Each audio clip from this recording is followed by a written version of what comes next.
Pocket parks, छोटे शहरी parks जिनका रकबा उमूमन 400 से 10,000 मुरब्बा मीटर तक होता है, चीन भर में तेजी से कायम किए जा रहे हैं।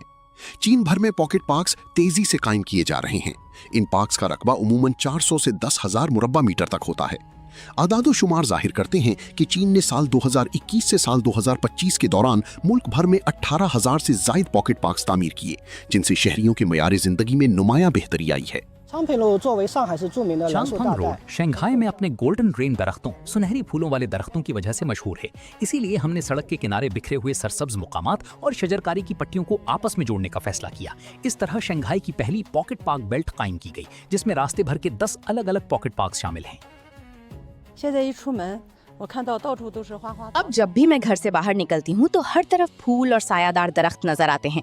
फुर्सत के वक्त जब मैं चहलकदमी करती हूँ तो मेरे इर्द गिर्द सरसब्ज लॉन और तरह तरह के रंग बिरंगे पौधे होते हैं। जियायुग्वान में रहकर मुझे वाकई खुशी और सुकून का एहसास होता है।